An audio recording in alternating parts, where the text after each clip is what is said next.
भाजपा जिस जिस सहयोगी दलों के साथ रही है, सबसे पहले अपने सहयोगी दलों को खत्म करती रही। तो पहले भी कहें कि जो जन भावना है सत्ता परिवर्तन के खिलाफ है, कि भाजपा ये करेगी। अब ये बिहार की जनता जो है सब देख रही है।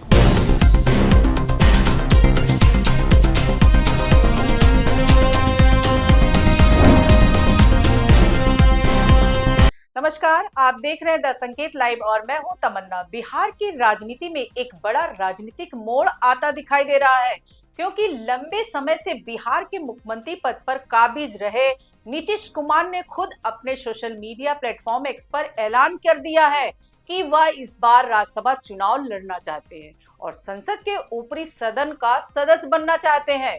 उनके इस ऐलान के बाद बिहार की राजनीति में हलचल तेज हो गई है, क्योंकि इसका मतलब ये माना जा रहा है कि बिहार को जल्द ही नया मुख्यमंत्री मिल सकता है। और नीतीश कुमार ने अपने पोस्ट में लिखा कि संसदीय जीवन शुरू करने के समय से ही उनके मन में एक इच्छा थी कि वह बिहार विधानमंडल के दोनों सदनों के साथ संसद के भी दोनों सदनों के सदस्य बने और इसी क्रम में वह इस बार राज्यसभा का सदस्य बनना चाहते हैं। उन्होंने ये भी कहा कि बिहार की नई सरकार को उनका समर्थन रहेगा, यानी उन्होंने ये भी संकेत दे दिया है कि अगर वे राज्यसभा जाते हैं तो राज्य में सरकार चलाने के लिए वे पीछे से समर्थन देंगे, लेकिन खुद मुख्यमंत्री पद पर बने नहीं रहेंगे। अब इस बयान के बाद राजनीतिक गलियारों में कई तरह की चर्चाएं शुरू हो गई हैं और विपक्ष ने भी इस पर तीखी प्रतिक्रिया दे दी है। आरजेडी नेता और बिहार के पूर्व उप मुख्यमंत्री तेजस्वी यादव ने भी कहा कि बिहार में बीजेपी ने महाराष्ट्र मॉडल लागू कर दिया है। पहले भी कहते रहे हैं कि भाई पूरी तरीके से भाजपा ने हाईजैक नीतीश कुमार जी को कर लिया। आज वो बात जो है साबित हो गई, लेकिन ये जनता के साथ धोखा है। आपने नारा दिया था 2025 से 30, फिर से नीतीश, लेकिन भाजपा देखिए इतना प्रेशर बना रखी है, इतना मानसिक रूप पे टॉर्चर कर रही है नीतीश कुमार जी को कि जो है उनको खुद से जो है इस्तीफा दिलाने पे आप लोग उनका कहना है कि बीजेपी अपनी सहयोगी पार्टियों को धीरे धीरे कमजोर करती है और अंत में उन्हें खत्म कर देती है। तो पहले भी कहें कि जो जन भावना है इस सत्ता परिवर्तन के खिलाफ है और ये सबको पता था कि भाजपा ये करेगी। और भाजपा जिस जिस सहयोगी दलों के साथ रही है, सबसे पहले अपने सहयोगी दलों को खत्म करती रही है। चाहे तमिलनाडु में AIADMK हो, शिवसेना हो, महाराष्ट्र में अकाली दल हो, या बीच में आपकी महबूबा जी थी, उनकी पार्टी, आपके चौटाला जी की पार्टी। तो कहीं भी आप देखिएगा, नॉर्थ ईस्ट वेस्ट साउथ चले जाइए, भाजपा जो है पूरी तरीके से RSS का एजेंडा जो है वो लागू करना चाहती है। तेजस्वी यादव ने आरोप लगाया कि बीजेपी ने नीतीश कुमार पर इतना दबाव डाला कि उन्हें मुख्यमंत्री पद छोड़ने की स्थिति में आना पड़ा। उन्होंने ये भी कहा कि अगर नीतीश कुमार राज्यसभा जा रहे हैं तो उनके प्रति सहानुभूति है, लेकिन ये लोकतंत्र के लिए अच्छा संकेत नहीं है। अब ये बिहार की जनता जो है सब देख रही है, लेकिन नीतीश कुमार जी अब राज्यसभा जा रहे हैं तो हमारी तो पूरी सहानुभूति है कि उनके साथ जो हो रहा है, और जो हो रहा था वो हम जान रहे थे।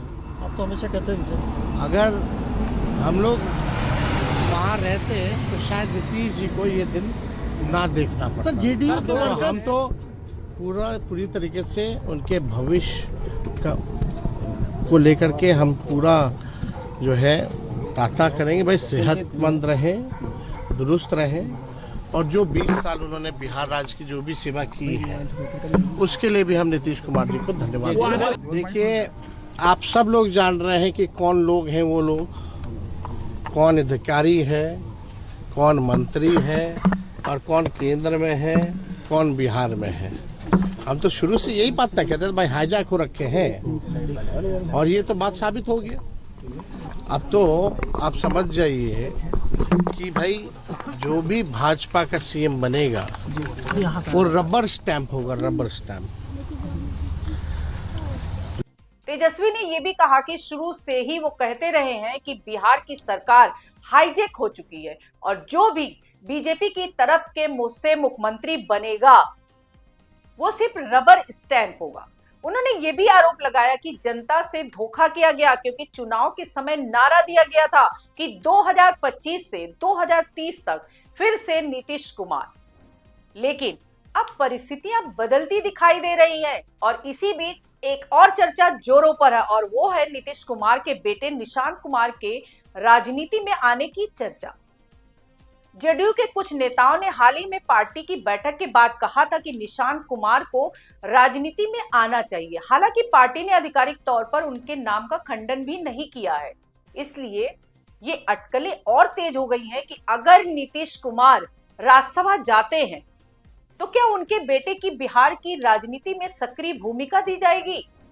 हालांकि अभी तक इस पर कोई आधिकारिक घोषणा नहीं हुई है, लेकिन बिहार की राजनीति में ये चर्चा काफी तेज हो चुकी है कि अगर हम नीतीश कुमार के राजनीतिक करियर की बात करें तो वो भारतीय राजनीति के सबसे अनुभवी और लंबे समय तक मुख्यमंत्री रहने वाले नेताओं में गिने जाते हैं। उन्होंने अपनी राजनीतिक जीवन में कई बार अलग अलग राजनीतिक परिस्थितियों और गठबंधनों के साथ सरकार बनाई है और कई बार मुख्यमंत्री पद की शपथ भी ली है। नीतीश कुमार पहली बार साल 2000 में बिहार के मुख्यमंत्री बने थे, जब 2000 के विधानसभा चुनाव के बाद 3 मार्च 2000 को उन्होंने मुख्यमंत्री पद की शपथ ली थी। उस समय उनकी पार्टी समता पार्टी और बीजेपी मिलकर सरकार बनाई थी, लेकिन विधानसभा में बहुमत साबित न कर पाने के कारण उन्हें केवल 7 दिन के बाद यानी 10 मार्च 2000 को इस्तीफा देना पड़ा। उसके बाद 2005 में बिहार विधानसभा चुनाव के बाद नीतीश कुमार दूसरी बार मंत्री बने। उस समय जेडीयू को 88 सीटें और बीजेपी को 55 सीटें ही मिली थी और एनडीए गठबंधन को कुल 143 सीटों के साथ बहुमत स्पष्ट मिला था। 24 नवंबर 2005 को उन्होंने दूसरी बार मुख्यमंत्री पद की शपथ ली और इस बार उन्होंने अपना पूरा कार्यकाल भी पूरा किया। इसके बाद 2010 के विधानसभा चुनाव में नीतीश कुमार के नेतृत्व में एनडीए को ऐतिहासिक जीत मिली। जेडीयू को 115 सीटें और बीजेपी को 91 सीटें मिली और गठबंधन को कुल 206 सीटों का भारी बहुमत मिला। इसके बाद 26 नवंबर 2010 को वह तीसरी बार मुख्यमंत्री बने, लेकिन 2014 के लोकसभा चुनाव में जेडीयू के खराब प्रदर्शन की जिम्मेदारी लेते हुए उन्होंने 17 मई 2014 को मुख्यमंत्री पद से इस्तीफा दे दिया था। हालांकि इसके बाद भी उनकी राजनीति खत्म नहीं हुई। फरवरी 2015 में उस समय के मुख्यमंत्री जीतन राम मांझी के इस्तीफे के बाद नीतीश कुमार चौथी बार मुख्यमंत्री बने और 22 फरवरी 2015 को उन्होंने शपथ ली। इसके बाद नवंबर 2015 में हुए विधानसभा चुनाव में गठबंधन को बड़ी जीत मिली। इस गठबंधन में लालू प्रसाद यादव की पार्टी आरजेडी को 80 सीटें, जेडीयू को 71 सीटें और कांग्रेस को 27 सीटें मिली थी। कुल 178 सीटों के साथ गठबंधन को बहुमत मिला और 20 नवंबर 2015 को नीतीश कुमार 5वीं बार मुख्यमंत्री बने, लेकिन जुलाई 2017 में राजनीतिक मतभेदों के चलते उन्होंने इस्तीफा दे दिया और कुछ ही घंटों बाद बीजेपी के साथ मिलकर फिर से सरकार बना ली। इसके बाद 27 जुलाई 2017 को उन्होंने छठी बार मुख्यमंत्री पद की शपथ ली। साल 2020 के विधानसभा चुनाव में एनडीए को फिर से बहुमत मिला। हालांकि जेडीयू की सीटें घटकर 43 रह गई, जबकि बीजेपी को 74 सीटें मिली। इसके बावजूद गठबंधन ने सरकार बनाई और 16 नवंबर 2020 को नीतीश कुमार 7वीं बार मुख्यमंत्री बने। अगस्त 2022 में उन्होंने एक बार फिर बड़ा राजनीतिक फैसला लिया और बीजेपी से अलग होकर गठबंधन के साथ सरकार बना ली और 10 अगस्त 2022 को 8वीं बार मुख्यमंत्री पद की शपथ ली। लेकिन ये गठबंधन भी ज्यादा समय तक नहीं चला और जनवरी 2024 में उन्होंने फिर से राजनीतिक समीकरण बदलते हुए बीजेपी के साथ हाथ मिला लिया और 28 जनवरी 2024 को वो 9वीं बार बिहार के मुख्यमंत्री बने। यानी अगर देखा जाए तो नीतीश कुमार का पूरा राजनीतिक सफर गठबंधनों के बदलते समीकरणों और सत्ता संतुलन की राजनीति से जुड़ा रहा है और यही वजह है कि उन्हें भारतीय राजनीति के सबसे अनुभवी और रणनीतिक नेताओं में गिना जाता है। और अब जब उन्होंने राज्यसभा जाने की इच्छा जाहिर की है, तो ये सवाल उठना स्वाभाविक है कि बिहार की राजनीति में अगला अध्याय क्या होगा। क्या जेडीयू से कोई नया नेता मुख्यमंत्री बनेगा? क्या बीजेपी इस मौके का फायदा उठाकर अपने किसी नेता को मुख्यमंत्री पद पर बिठाएगी, या फिर कोई नया समीकरण देखने को मिलेगा? फिलहाल इतना तो तय है कि अगर नीतीश कुमार राज्यसभा जाते हैं तो बिहार की राजनीति में एक नए दौर की शुरुआत हो सकती है। आप इस पूरे घटनाक्रम को किस नजर से देखते हैं? क्या नीतीश कुमार का राज्यसभा जाना बिहार की राजनीति के लिए बड़ा बदलाव साबित होगा? अपनी राय कमेंट्स में जरूर बताइए। चैनल को सब्सक्राइब कीजिए। आज के लिए इतना ही। नमस्कार दोस्तों।